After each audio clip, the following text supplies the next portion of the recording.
Tu nombre es José Manuel Cámara Sáez. y tu profesión. Bueno, estoy jubilado ahora desde hace algo más de un año, pero he sido periodista durante 39 años en Radio Nacional de España y en Televisión Española. 13 años en Radio Nacional y 26 en Televisión Española. Estamos aquí por el tema de salud mental, Sí. un tema que tú conoces muy bien. Bueno, siempre digo que yo no soy psiquiatra, no soy psicólogo, pero he aprendido bastante sobre todo de la sociología de la salud mental a través de las 364 programas, reportajes que hice con 355 personas que habían pasado por problemas de salud mental. Y aquello me enseñó a saber sobre todo también que en otras comunidades autónomas era más fácil visibilizar los problemas que tenía la gente que aquí. En Euskadi y sobre todo también en Álava la gente se escondía mucho más cuando tenía un problema de salud mental y eso de esconderlo siempre es algo que no beneficia a su recuperación. ¿Tú has llegado a esconderlo?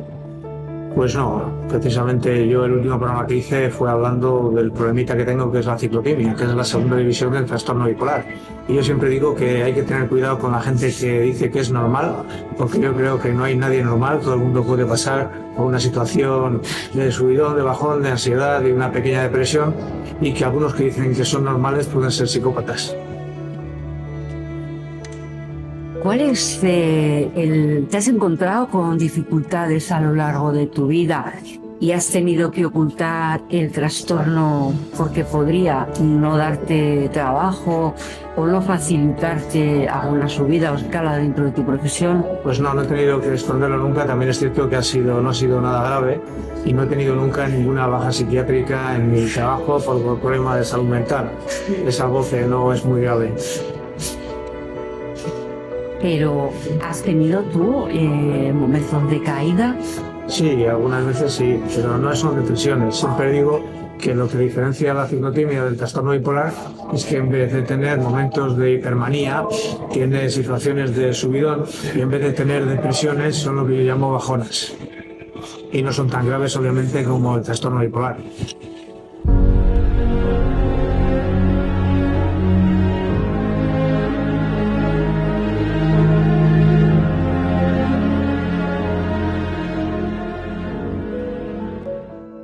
¿Se sobrelleva? ¿Lo sobrellevas bien Sí. tu vida a día? Sí. ¿O has tenido que interiorizar, bueno, pues vamos a entrecomillarlo como tú has dicho, ¿no? Que no estás dentro de ese rango, ¿no? De personas autodenominadas normales. No hay normales, ya lo dije. Yo quiero saber de José Manuel, a través de tus vivencias y de esa piel, ¿qué te duele de todo esto de la salud mental? Personalmente lo mío, Sí, pues en situaciones de bajona pues no estás tan contento como en otras ocasiones, pero bueno, de eso consigo salir últimamente gracias a buscar esas actividades que me hacen ser feliz y que me evitan tener esos momentos de bajona. es duro. Sí, si no sabes qué hacer puede ser un poco duro, pero no es tan duro como una depresión, obviamente, no es tan grave. ¿O eso crees? Sí. Porque cada uno lleva su Sí, cruz. la depresión es algo que te puede tener completamente destrozado durante mucho tiempo sin poder a veces ni siquiera salir de casa o de la cama. La depresión es algo muy duro. ¿Nunca has rozado la No, depresión? no, nunca. ¿Tu familia sabe, te ha ayudado? Sí, claro. ¿Cómo descubres tú que tienes ese trastorno? Bueno, pues mira, fue curioso, pero la primera vez que me llamaron ciclotímico fue una novia hace casi 40 años. Pero luego sufrí mi primer problema de ansiedad y de no poder dormir justo después del asesinato de Fernando Buesa. Me tocó verlo a mis pies ardiendo y estuve una semana que prácticamente no podía dormir de lo destrozado que me mantuvo tener la visibilidad de aquella situación tan dura.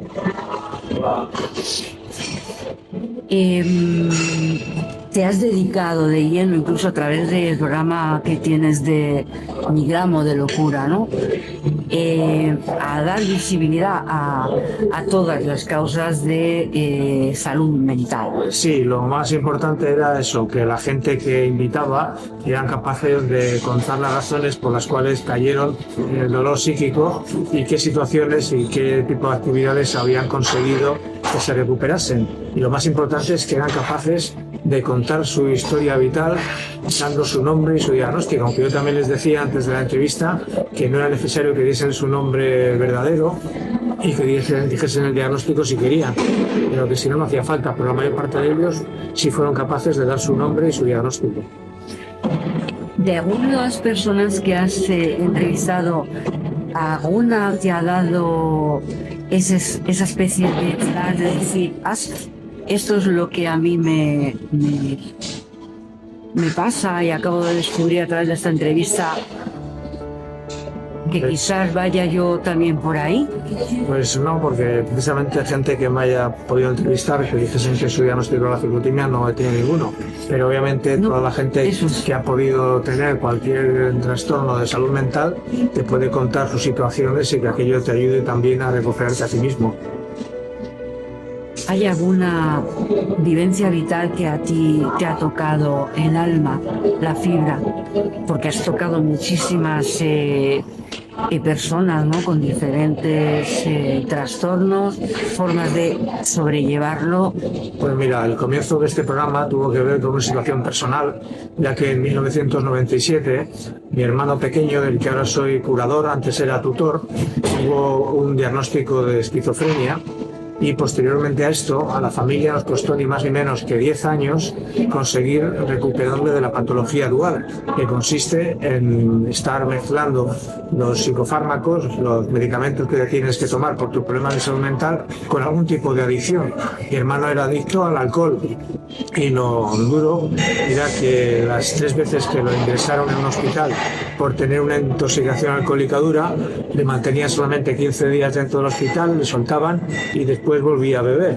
Y a partir de ahí, a través de mi hermana, que vivía en Avilés, ella, un amigo, le dijo que había un hospital de Gijón donde podíamos acudir cuando tuviese el siguiente ingreso hospitalario para recuperarle. Pero después de este consejo, la misma persona que nos lo aconsejó nos dijo que no se nos ocurriese llevarla allí porque él había ido a ver a su cuñado después de estar 15 días ingresado y estaba con una deshidratación y desnutrición, con lo cual yo este tipo de hospitales a veces los llamo morideros. El caso es que después sí conseguimos introducirle en un centro que se llama Los Delfines, en Medina de Pomar, donde estuvo un año ingresado y en el que para salir los fines de semana, para evitar que tuviese contacto con el alcohol o cualquier otra droga, le daban un jarabe con el cual si hubiese bebido algo se le había puesto la cara completamente roja, y un año ingresado allí consiguió abandonar el alcohol, la cerveza, eso sí, a base de 2.000 euros al mes que costaba el estar allí.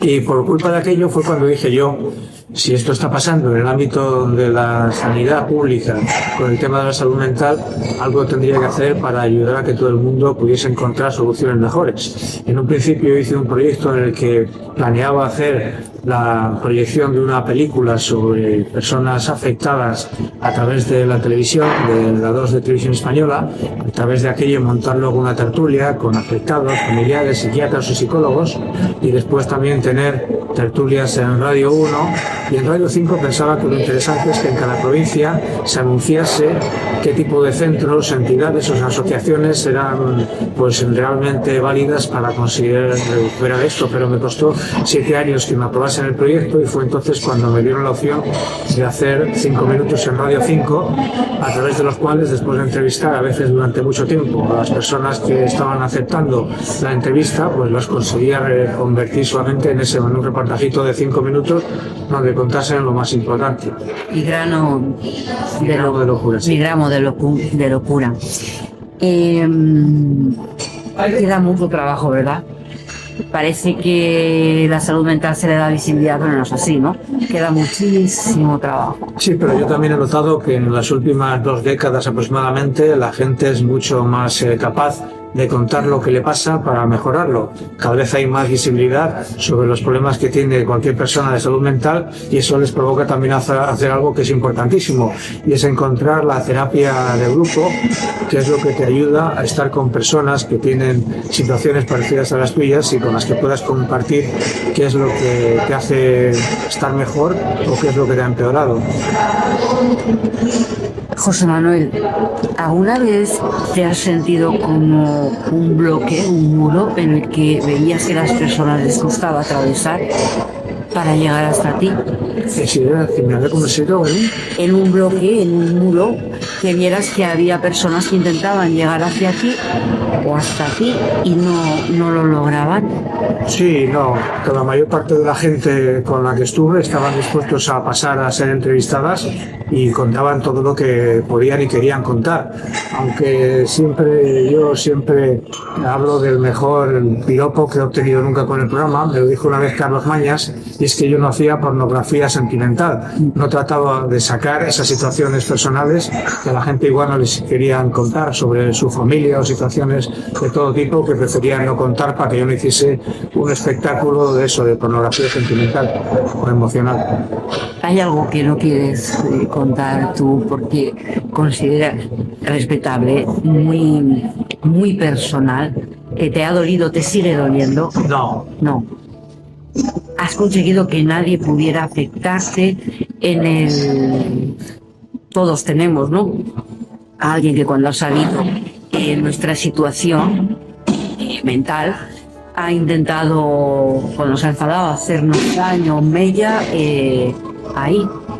Nunca te ha pasado. Nunca. Estás en la asociación Orekabide, no sé por qué le cambió el nombre. ¿Qué te aporta la asociación a ti? Mira, la asociación Orekabide surgió también gracias al programa Emigramos de Locura, porque hace aproximadamente unos 4 años entrevisté a la que es nuestra presidenta, Mila Manzanal, que me contó que a través de la Asociación de Salud Mental de Álava de ASAPES no conseguía que un familiar suyo pudiese encontrar un grupo de terapia en el que encontrar empatía, porque les juntaban a unas 50 personas con todo tipo de problemas y él no se consideraba empatizado con nadie. Ella intentó durante unos 2 o 3 años que le dejasen la llave de la sala para juntar a 8 o 9 personas con las que sí empatizaba su hijo. Le dijeron que no y desde entonces ella, que vive en Villodas, venía hasta Vitoria para estar con esas 8 o 9 personas y juntarlas tomando un café o dando un paseo, y eso le beneficiaba. Y a través de aquello fue como surgió Orekabide, que significa en euskera Camino del Equilibrio, y en la cual yo ahora soy secretario de la Junta Directiva tratando de ayudar en todo lo que puedo. Y siempre digo también que a quien más ayuda a ayudar es al que ayuda. Y yo siento feliz de poder estar como secretario de esa Junta Directiva de Orekabide. Y atendemos a todas las personas que tengan trastorno bipolar o depresión y además les acogemos sin pedirles dinero. Somos ahora casi 200 socios y aproximadamente somos unos 40 los que aportamos 40 euros al año, pero les acogemos y les brindamos la posibilidad de mejorar y si quieren luego que participen aportando ese dinero. Y organizamos todos los lunes que podemos en la Casa de Asociaciones Itziar. Los lunes a las 7 de la tarde organizamos sesiones en las que acuden psiquiatras, psicólogos, terapeutas y también reuniones divertidas que pueden ser de risoterapia o de biodanza, algo que es realmente muy agradecido por todas las personas que vienen.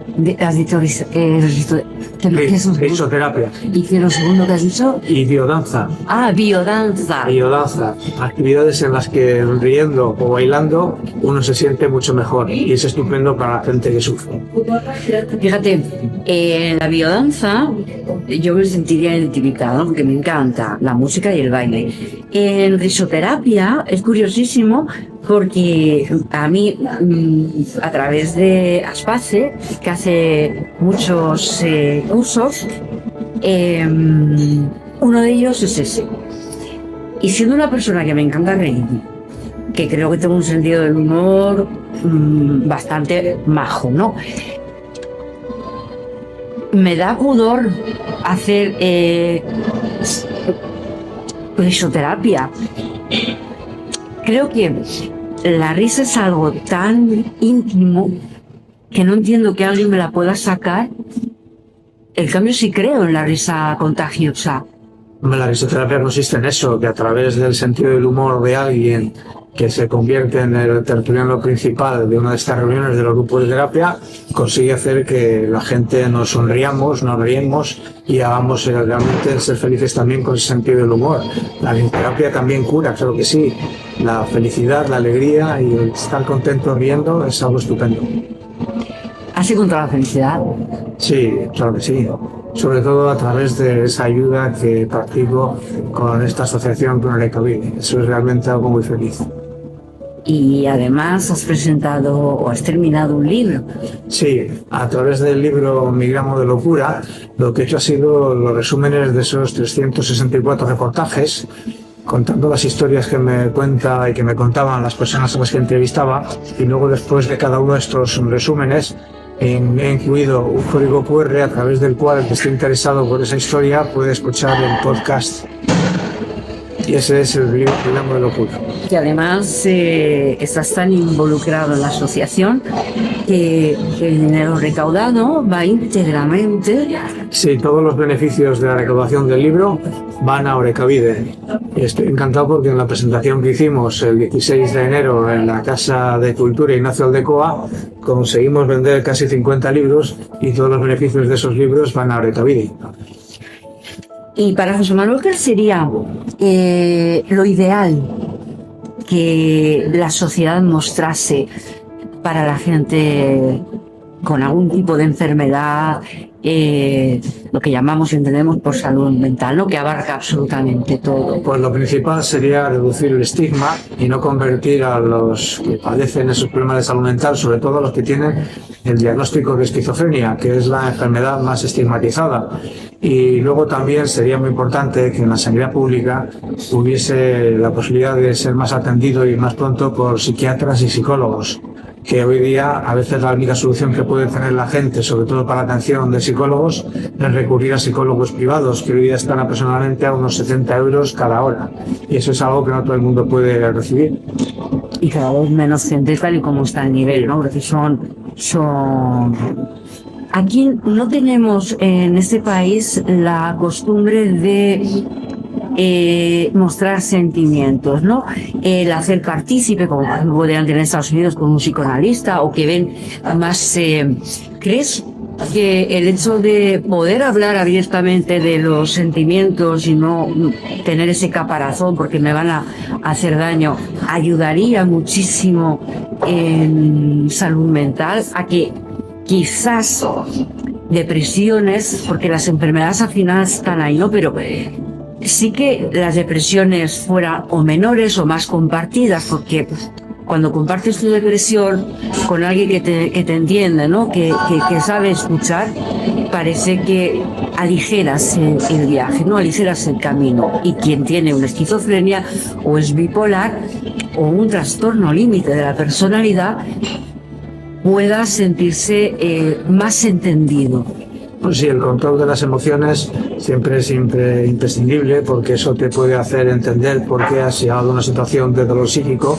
Y también es cierto que algo que ayudaría desde el principio a la gente a superar sus situaciones de problemas de salud mental sería que en la educación, en el ámbito de la educación primaria y secundaria, pero sobre todo en los niños y niñas, pudiesen recibir clases de educación emocional que les enseñase a saber qué es lo que les pasaba cuando lo pasaban demasiado bien o demasiado mal, y eso ayudaría a que la gente tuviese más resistencia contra el dolor psíquico. Fíjate, he conocido gente en las que no sé si llamarlo control de emoción, más bien descontrol de emoción, ¿no? No saber qué es lo que le pasa y, por ejemplo, en fechas como Navidades, no gustarles porque esa emoción les desborda tanto que les duele. Yo he llegado a la conclusión que a veces son heridas no curadas, que esas fechas te marcan más y tienes un dolor tan intenso o tienes una emoción tan intensa que duele. ¿Has llegado a conocer o a sentir ese tipo de eventos en fiestas en las que esa emoción vuela y no entiendas por qué? Pues yo no lo he sentido personalmente ni tampoco me lo han contado, pero sí es cierto que como tú tengas reuniones habitualmente en Navidades, por ejemplo, con familiares con las que no te llevas muy bien, eso te puede provocar de entrada una situación de dolor que te puede afectar, obviamente, también a tu salud mental. Has hablado de los niños. Yo creo que es fundamental, ¿no? Que muchas de esas enfermedades, sobre todo de depresiones, se generan, muchas de ellas en la infancia. Yo siempre digo que hay muchas depresiones latentes y durmientes, que están ahí pero que no identificas y que no sabes. Tú que has tenido este programa y este contacto, ¿no? con estas personas, ¿qué se les podría transmitir, ¿no? Desde tu experiencia? Yo creo que lo que más me han transmitido ellos, que es realmente importante conocer, es que muchas de las personas que han sufrido un problema grave de salud mental se originó cuando igual desde la adolescencia se dedicaban a tomar drogas, la intoxicación de todo tipo de drogas, aunque fuese sobre todo el cannabis, que en el ámbito de los menores de edad es lo que más problemas luego les provoca cuando son adultos a la hora de sentir ese dolor psíquico. Y obviamente el tratar de evitar ese contacto con las drogas, sobre todo con el cannabis, puede ser lo que más ayude a la gente a superar luego esas situaciones de dolor.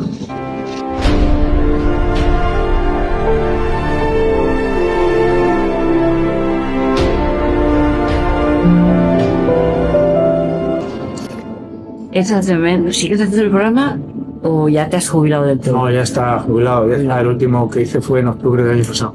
¿Y lo echas de menos, esa tertulia porque se aprende, ¿no? Y sí, de lo que te cuenta la gente, que tú lo has dicho muy bien, ¿no? Contando ayudas y te autoayudas. ¿Echas de menos ese programa? ¿No has pensado en hacer? Lo que más puedo llevar a echar de menos fue las conversaciones que he tenido con personas que habían pasado por las peores situaciones de su vida, como por ejemplo la esquizofrenia, y sin embargo habían superado ese problema y luego se convertían en posiblemente las personas más inteligentes a las que he podido entrevistar, porque además eran capaces de contártelo todo de una forma estupenda, impresionante, inteligente, y eso me cautivaba completamente. Fíjate, yo creo que, corrígeme, que la esquizofrenia está vista con recelo porque quizás los programas, las series, esquizofrenia y psicópata es como que lo han unido cuando no tiene absolutamente nada que ver, ¿no? Pero parece que un psicópata tiene que ser un esquizofrénico y un esquizofrénico un psicópata, cuando no tiene nada que ver. Y además, por cosas personales que hemos vivido esta mañana, mi compañero y yo hemos sabido que incluso la esquizofrenia no produce un daño, sino que incluso reciben ellos, ¿no? Ese daño, ¿no? A base de burlas, es un poco como un autismo que es no entendible y además ridiculizado. Sí, esa confusión entre la esquizofrenia y la psicopatía es muy dura, porque se confunde a veces la psicopatía con un problema de salud mental como puede ser la esquizofrenia, y no tiene nada que ver. El psicópata es alguien que no sufre absolutamente nada por provocar el dolor ajeno, y eso no se puede equivocar a la hora de confundirlo con la esquizofrenia, en la que, como tú muy bien has dicho, se producen sobre todo dolores a sí mismos. Internos, sufrimientos. ¿De qué nos habla el libro? Pues el libro habla de todos los problemas que ha sufrido la gente. En 102 casos son entrevistas con personas que han sufrido esquizofrenia. En las 70 ocasiones eran personas que confesaban su problema de trastorno bipolar. También unas 30 personas con depresión, y luego también otro tipo de problemas como el trastorno límite de la personalidad, trastorno obsesivo compulsivo, trastorno de la conducta alimentaria, etcétera, etcétera. Y el conocer las situaciones de toda esa gente, que pueden ser la gente más inteligente que existe, es algo que realmente te hace feliz y te hace entender que es algo muy educativo, conocer esas historias. Yo siempre abogo por las charlas, documentales, de todo tipo de cosas que pueda dar visibilidad. Porque cuando has hablado de esos trastornos compulsivos, me has hecho recordar una película con Jack Nicholson. Sí. que es nadie es perfecto. Él tenía un trastorno que hoy diríamos maniático, ¿no? Entonces se llamaba maniático, todo lo tenía que limpiar 2 veces, se tenía que secar, ¿no? Pero a través de esa película entendimos, ¿no?, que ese trastorno no es algo que sea endemoniado, sino que es algo que existe, que está ahí, y que son personas de una gran sensibilidad, capaces de enamorarse, capaces de llorar y de sufrir. Sí, el trastorno obsesivo-compulsivo es así. Gente que tiene esa obsesión por realizar algunas tareas de una forma repetitiva, por ejemplo en el ámbito de la limpieza o en otro tipo de cuestiones en las cuales si no realizan una gestión durante un montón de veces no se quedan tranquilos, y es algo que también a través de la consulta psiquiátrica y psicológica se puede curar. ¿Crees que hace falta? Ya hemos dicho que hace falta mucho pero hace falta más psicólogos que psiquiatras. Sí, hoy día tienen más problemas para conseguir la atención de un psicólogo en la sanidad pública que con psiquiatras, que también con psiquiatras, salvo que sea un caso muy urgente en el que puedes acabar en urgencias de psiquiatría en Vitoria, en el Hospital Santiago. Para atención psiquiátrica convencional a veces tienes que hacer unas grandes esperas. ¿Qué más nos contarías? ¿Qué hay que no te he preguntado y que quisieras hablar? No, pues simplemente eso, compartir, hablando de tu problema con tus amigos y con tu familia, que ese puede ser el primer paso para luego encontrarte mejor, o que te puedan ayudar a sentirte mucho mejor, dándote esas soluciones con las que ellos, además, y ellas pueden ayudarte. Y podríamos lanzar también sobre ese mensaje de higiene mental, es decir, apartarte de las personas que te ridiculizan o que se ríen de tu enfermedad, o que estos compañeros de instituto, lanzar ese mensaje que no hay nada que esté fuera de lugar dentro de esta persona, y que si algo le hace daño lo aparte, ¿no? Sí. Hablando de las redes sociales, hate, ¿no? Esos odiadores profesionales que les encanta, y sobre todo a los adolescentes, que tanto daño está haciendo y que lleva, ¿no?, al tema porque también es algo que se debería de hablar, ¿no?, el tema del suicidio, porque es algo que no se contagia y que no produce efectos de rebote en las personas. Obviamente, si tienes personas que te perjudican, de ellas te puedes separar, y lo que has dicho en las redes sociales, lo que puede hacer con los adolescentes es muy peligroso. Incluso hay personas que se dedican en redes sociales a hacer un fomento del suicidio, provocar que la gente se suicide, con lo cual hay adolescentes que lo hacen porque no han visto que lo promocionaban en esas redes sociales, y es algo que habría que perseguir completamente para intentar evitarlo, porque el ámbito de los suicidios es algo realmente duro, que provoca unos duelos familiares impresionantes cuando alguien se te va de la vida para evitar el sufrimiento, pero sobre todo cuando puede encontrar el contagio a través de esas redes sociales, a las que tendríamos que controlar completamente. Pues muchas gracias. ¿Has sudado? ¿Has pasado un mal rato? Nada, muy bien. Nada. Muchas gracias, Patricia. Gracias a ti. A ti. Venga. Bienvenidos a Eusko TV, su fuente para entretenimiento vasco y más allá.